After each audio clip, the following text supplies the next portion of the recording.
아브라함이 믿음의 조상인데 이제 구원받는 문제를 이제 성경에서 여러 가지로 이제 설명을 했습니다.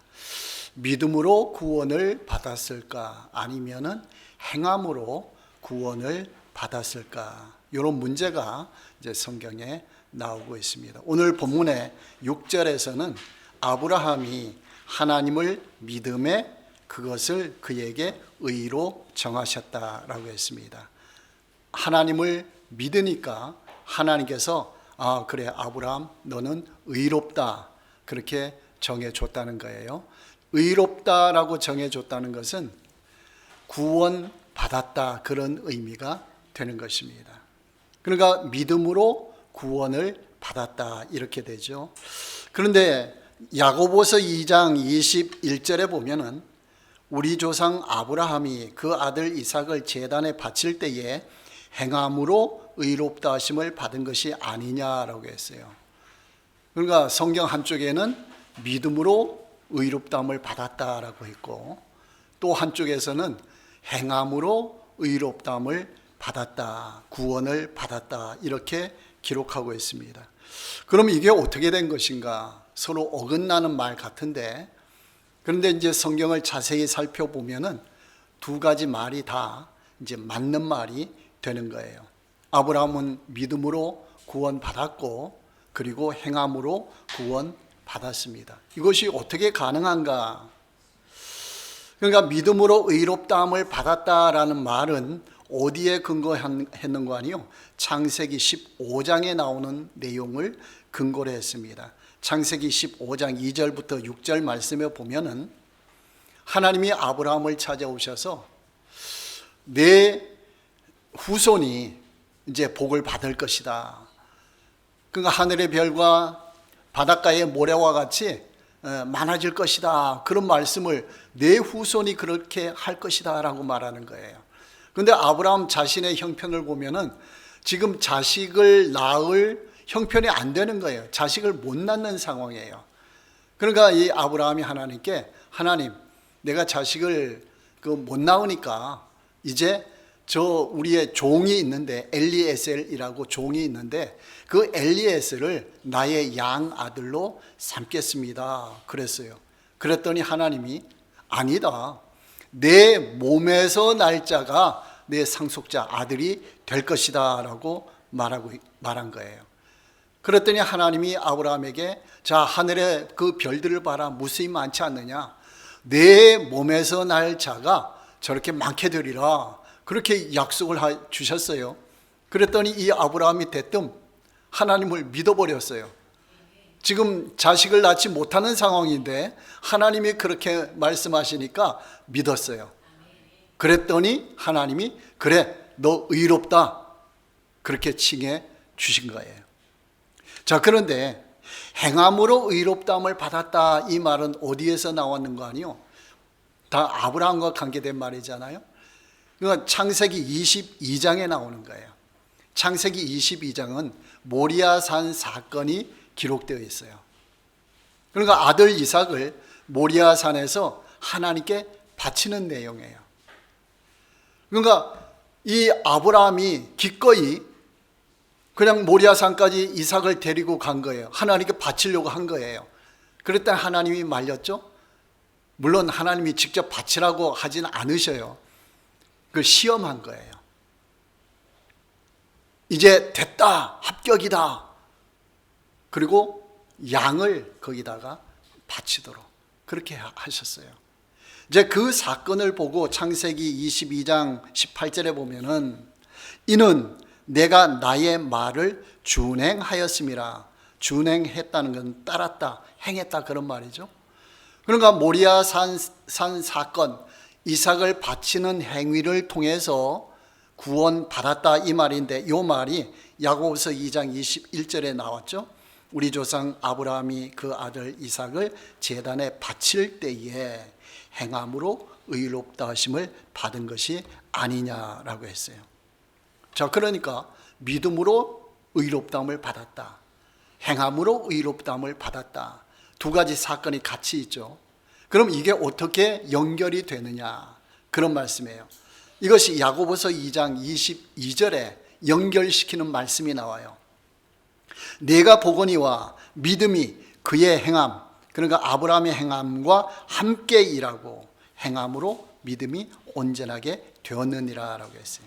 자, 믿음이 무엇과 함께 행했다고요? 일했다고요? 행함과 믿음이. 그리고 행함으로 믿음이 온전하게 되었다. 믿음은 어디에 있어요? 믿음. 우리 마음속에 있는 거죠. 이게 믿음이죠. 행함은 뭘로 하는 거예요? 마음으로 하는 게 아니고 행동을 하죠. 몸으로 하는 거죠. 그러니까 마음과 몸이 동시에 움직였다라는 말이에요. 동시에. 그러니까 마음속에 있던 믿음이 몸으로 드러났다 이거예요. 그러니까 아브라함이 창세기 15장과 22장의 말씀은 다른 말씀이 아니고 같은 말씀을 다른 쪽에 보고서 표현한 거예요. 한쪽은 행동을 보고 표현했고 한쪽은 마음을 보고 표현한 거예요. 그러니까 믿음으로 구원받았다, 행함으로 구원받았다, 이게 같은 거예요. 그러니까 요것을 한마디로 정리하면은 어떻게 될까요? 믿음의 행위를 통해서 구원받았다, 이렇게 되는 거예요. 믿음의 행위. 그러니까 마음속에 있는 믿음이 행동으로 드러났다라는 거예요. 여러분들 마음속에 하나님을 믿잖아요. 예수님을 믿잖아요. 믿기 때문에 그걸 행동으로 지금 예배 참석하셨잖아요. 그럼 우리가 하는 행동은 믿음의 행위가 되는 거예요. 그러니까 하나님이 이걸 귀하게 보시는 거예요. 구원의 길로 우리를 인도해 주신다라는 거예요. 그러니까 아브라함은 그렇게 행동을 했다라는 거예요. 그래서 히브리서 11장 17절에서 19절 보면은 그걸 해석을 해 놓았어요. 아브라함은 시험을 받을 때에 믿음으로 이삭을 드렸으니. 자, 이삭을 드렸어요. 바쳤어요. 근데 그냥 행동만 한 게 아니고 그 속에 뭐가 있다는 거예요? 믿음이 있었다는 거예요. 그러니까 하나님이 아브라함을 시험할 때에 아브라함 이삭을 바쳐 그랬을 때에 다른 생각하지 않고 믿음이 있었어요. 그 믿음은 어떤 믿음일까? 성경에 나왔거든요. 하나님이 이삭을 내 자손이다. 이삭을 통해서 내 자손이 복받을 것이다. 민족을 이룰 것이라 그랬거든요. 자, 그러면 이삭이 사라지면은 민족이 형성돼야 안 돼요? 안 되죠. 그러니까 이 아브라함은 하나님이 시험하신가 이걸 아는 거예요. 말씀하실 때에. 하나님 왜 이러십니까? 그렇게 하지 않았어요. 믿음이 있으니까. 말씀을 믿었어요. 약속을 믿었어요. 그래서 히브리서 11장 19절에 아브라함이 하나님이 능히 이삭을 죽은 자 가운데서 다시 살리실 줄로 생각한지라. 이게 믿음이에요. 그 약속의 말씀을 붙잡고 내가 행동을 하더라도 하나님이 이삭을 살려주실 것이다. 그걸 믿은 거예요. 이게 무슨 신앙이에요? 부활 신앙이에요. 여러분, 우리가 죽으면 부활할 줄로 믿습니까? 그 믿음 갖고 있으면은 아브라함의 믿음을 갖고 있는 거예요. 아브라함은 이 부활 신앙을 갖고 나서 하나님이 더 이상 훈련시키지 않았어요. 그걸로 끝이에요. 그 다음에 이삭으로 넘어가는 거예요. 그러니까 우리가 부활 신앙을 갖고 있다는 것은 최고의 신앙을 갖고 있다는 거예요. 최고의 믿음을. 그러면 죽음이 두렵지 않아요. 세상 사는 게 두렵지 않아요. 어떤 걱정, 근심이 와도 부활 신앙을 갖고 있으면 문제를 해치고 나갈 수가 있는 거예요. 그러니까 아브라함은 그 신앙으로 나아갔다라는 거예요. 자, 그러니까 오늘 5절 말씀에 우리가 유심히 잘 봐야 돼요. 믿음이냐 행동이냐 이거 질문한 게 아니고 다른 질문이에요.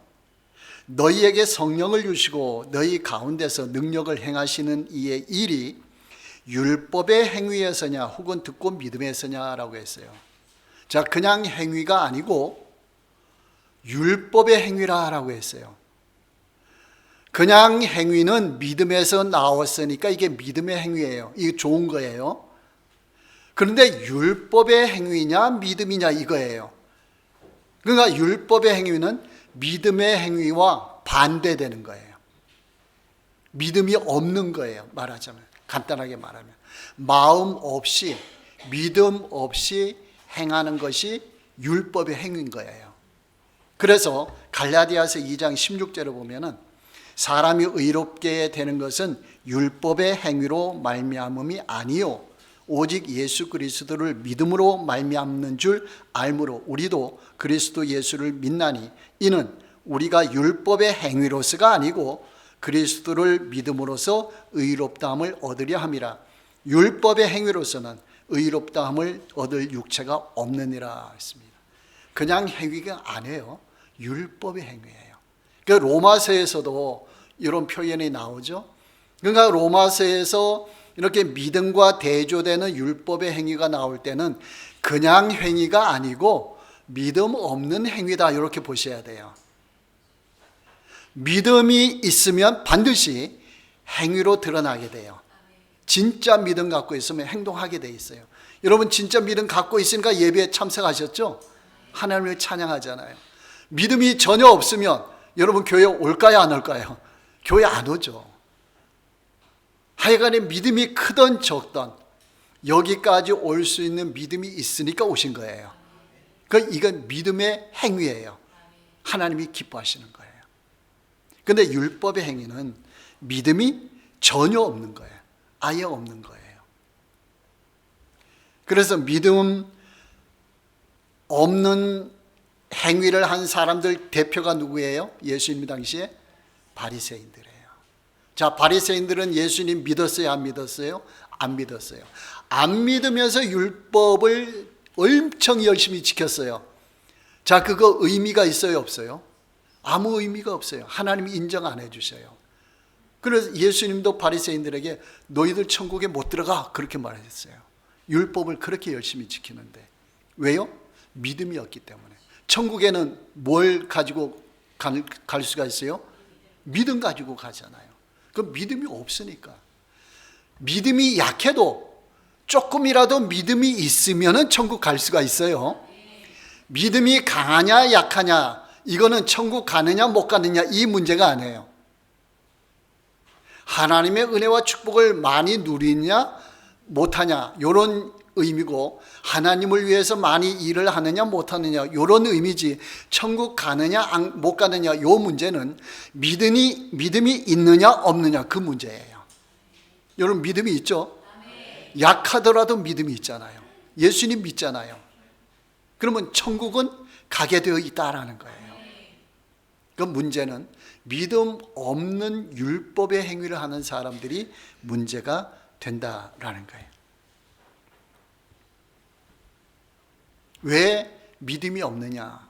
지난 설교에도 그렇고 전에도 여러 번 설교 말씀을 드렸지만은 믿음은 예수님을 믿을 때 믿음이 생기는 거예요. 구원받는 믿음이. 그러니까 이 바리새인들 이스라엘 백성은 구약 성경에 복음이 있어요 없어요? 구약 성경에 복음이 있어요. 복음이 어디 들어있죠? 구약 성경에 복음이란 말은 거의 없어요. 오늘 이제 거의 없어요. 구약 성경에는. 그런데 복음의 요소가 있어요. 유월절 어린 양, 동물 제사 드리는 그 피, 이런 것들이 복음이에요. 예수님을 상징하거든요. 그러니까 구약의 율법을 지키는 사람들은 그 복음을 믿을 때에 진짜 믿음이 생기는 거예요. 근데 바리새인들은 그 복음을 믿었어요? 못 믿었어요? 못 믿었어요. 그러니까 예수님을 믿지 못한 거예요.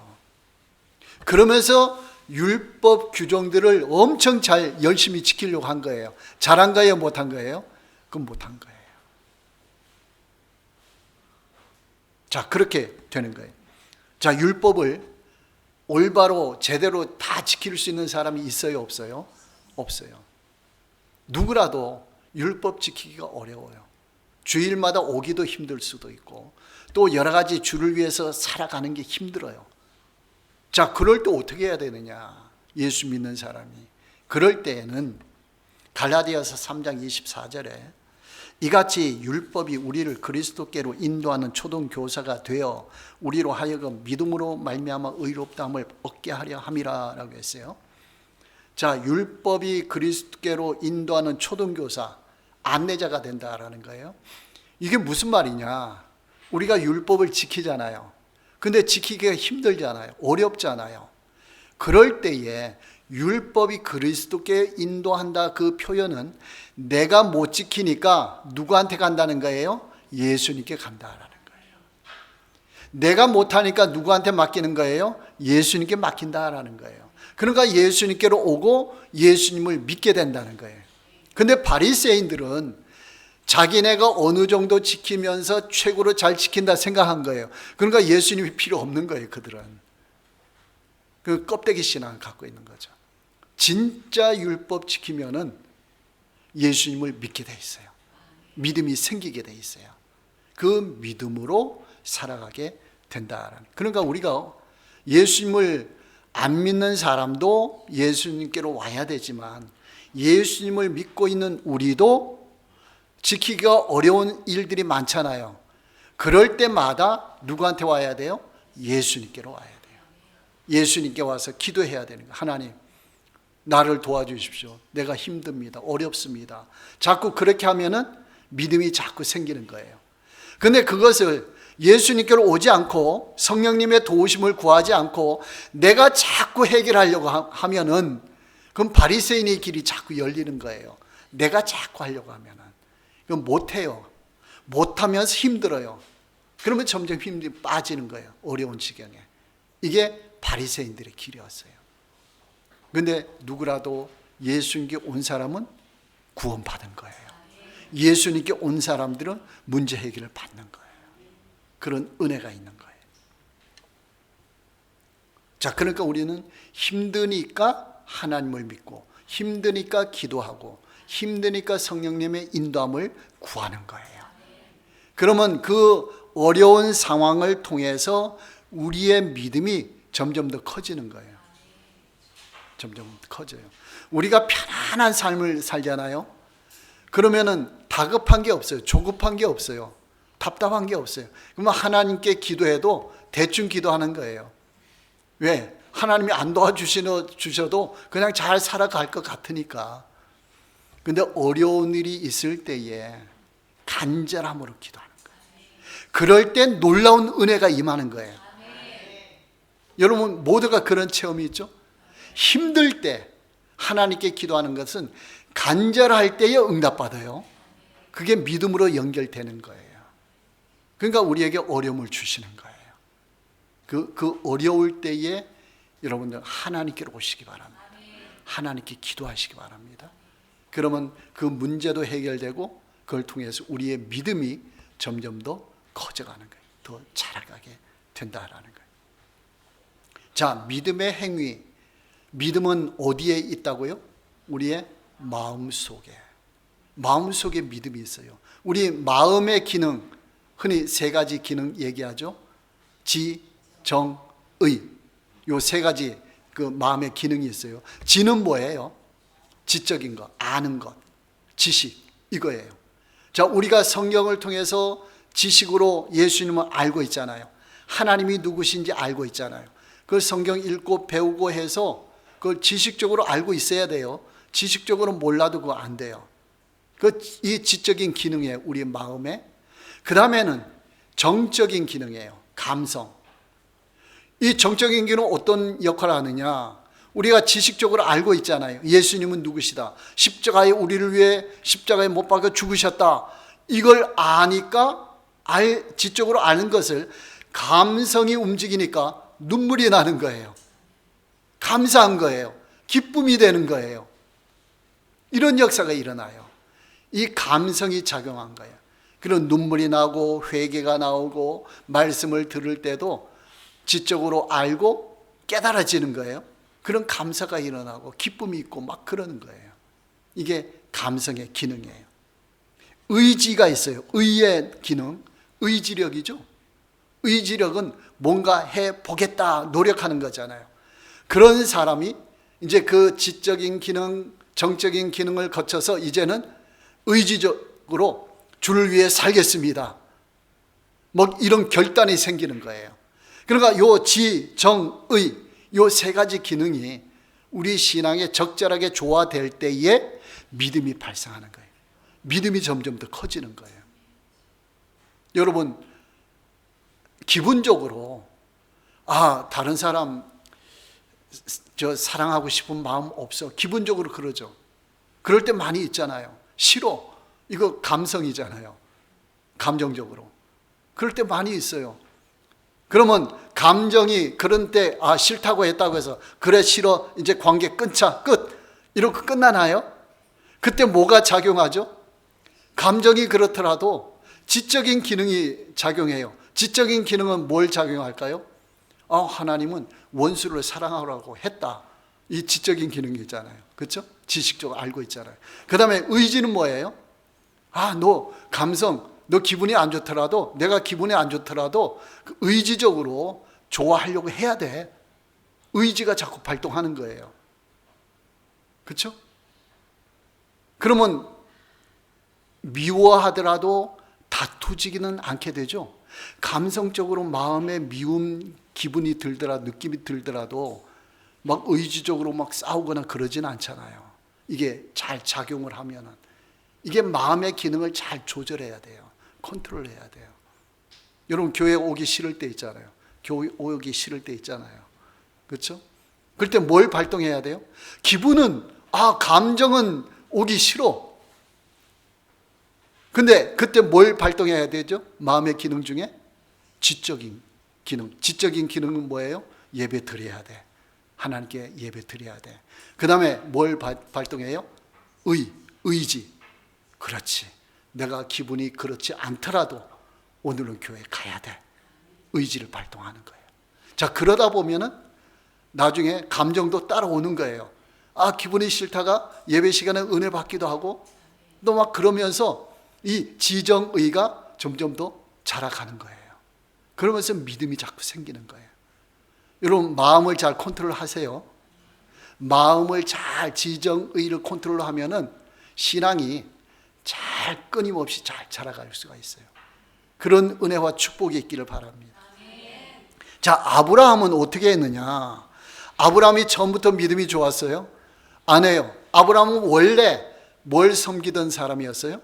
우상 섬기던 사람이에요. 온 집안이 하나님 믿는 사람 한 사람도 없고 다 우상 섬기는 사람이에요. 그런데 하나님이 아브라함을 불렀어요.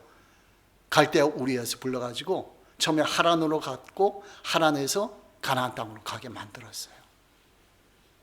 그러면서 점점 더 믿음을 키워가시는 거예요. 아브라함이 믿음으로 의롭다함을 받은 것은 창세기 15장. 그 모리아산에서 행함으로 의롭다함을 받은 것은 받은 것은 창세기 22장. 창세기 15장에서 믿음으로 출발했는데도 22장까지 가기에는 여러 가지 여정이 있어요. 대표적으로 뭐가 있는지 아세요? 15장에서 믿음으로 의롭다함을 받았다 했으면은 믿음으로 쫙 가면서 그냥 무사 통과해야 되는데 걸림돌이 자꾸 생기는 거예요. 16장에서는 하갈 문제가 생겨요. 하나님이 내 몸에서 하라고 했잖아요. 그런데 아내 사라의 몸에서는 안 했거든요. 그래, 내 몸에서는 아들이 태어날 수 있다. 능력이 있다. 그런데 사라는 그게 아니거든요. 그러니까 사라가 나는 이미 애를 못 낳으니까 저 여종 하갈을 통해서 아들을 낳으십시오. 하나님이 당신 아브라함의 몸에서 낳는 자식이라 했으니까 그렇게 해야 지금 방법이 됩니다. 그렇게 했어요. 그랬더니 하나님이 뭐라 그랬어요? 아니다. 그래서 하갈을 통해서 이스마엘이 태어났잖아요. 그 이삭보다 13살이 더 많은 거예요. 그 이스마엘이 태어나가지고 가정에 막 환란이 왔잖아요. 그 과정을 거치고 나서 그때가 85세예요. 아브라함이 99세 때에 하나님이 다시 나타나셔요. 나타나가지고 뭐라고 말씀하시는 거 아니에요? 너뿐만 아니고 사라의 몸에서 태어날 자가 내 후손이다 그러는 거예요. 그러니까 그 사이에 하나님이 믿음이 자라도록 지켜보시는 거예요. 오랜 기간이죠. 그러니까 하란에서 75세에 가나안 땅으로 왔어요. 99세에 이삭을 얻었어요. 그럼 몇 년이에요? 25년. 그러면서 모리아 산에 갈 때까지, 그러니까 이삭이 나무찜을 잔뜩 지고 산에 올라갈 정도예요. 아이는 못 올라가잖아요. 최소한 청년 돼야 되잖아요. 그러니까 한 20세는 돼야 되겠죠, 최소한. 그러니까 100세에서 다시 120세, 75세, 하란부터 하면은 몇 세예요? 그때까지? 55년. 그렇죠? 25년, 20년, 45년이네. 그 갈대아 우르에서부터 하면은 50년이 훨씬 넘겠죠. 하란에서 오래 살았으니까. 그렇죠? 그러니까 50년 훨씬 넘어까지 하나님은 아브라함의 믿음 훈련시키셨다라는 거예요. 50년 넘게. 그러니까 100세에 나타나서 아브라함을 아브라함이라 이름 바꾸고 사레를 사라라 이름 바꿔주고 그러면서 하시는 말씀이 아브라함 너와 사라의 몸에서 태어날 자다. 그때는 지금 몇 살이라고요? 99세. 그러니까 아브라함도 웃어버렸어요. 안 믿어지니까. 하나님 농담하십니까? 농담도 너무 진하시네요. 심하시네요. 그럼 웃어버렸어요. 그러면서 속으로 뭐라 하는지 아세요? 어찌 나는 100세인데 어찌 내 아내 사례는 90세인데 아들을 낳으리요. 웃어버렸어요. 그랬더니 하나님이 뭐라고 했어요? 아니다. 아니다. 아이가 태어날 것이다.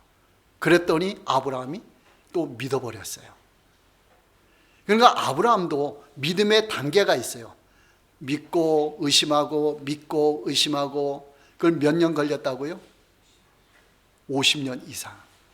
자, 우리도 믿음의 여정을 걸어가고 있는 중인 줄로 믿습니다. 여러분 실망하지 마시고 계속 믿음으로 가시기 바랍니다. 그러면 자꾸 단계마다 믿어지는 거예요. 점점 더 믿어지는 거예요. 그럼 하나님이 합격, 그럴 때가 또 이제 오게 될 수가 있다라는 거예요. 그러니까 하나님께서는 아브라함을 선택하시고 계속 믿음 훈련시켰어요. 그러니까 아브라함이 창세기 15장에서 아브라함이 하나님을 믿으니 의롭다 여기셨다, 구원해 주셨다, 그 표현은 아브라함의 믿음의 씨앗을 본 거예요. 성숙한 믿음을 보신 게 아니고. 그러니까 하나님은 오늘 우리에게 성숙한 믿음을 찾고 성숙하지 않으면 이놈 그러시는 분이 아니고, 오 믿음의 씨앗이 있느냐? 그래 내가 키워줄게 그러시는 분이에요. 아브라함을 키우듯이. 여러분 하나님의 손에 이끌려 가시기 바랍니다. 여러분 우리가 지금도 늦지 않았어요. 아브라함은 몇 세예요? 75세에 하란에 왔어요. 그때 가나안 땅에 들어온 거예요. 그럼 몇 년 더 훈련받았다고요? 45년 더 훈련받았다고요. 우리도 지금부터 훈련 받으면 돼요. 더 성숙한 단계로. 우리가 믿음이 더 굳세어질 줄로 믿습니다. 어려운 일이 올 때마다 여러분 좌절하지 마시고 한 단계씩 점프하시기 바랍니다. 그런 믿음이 엄청 커질 수가 있게 되는 거예요. 그 결국 아브라함은 믿음의 조상이 된 거예요. 여러분 각자는 여러분 가정에, 여러분 가문에 믿음의 조상이 되시기 바랍니다.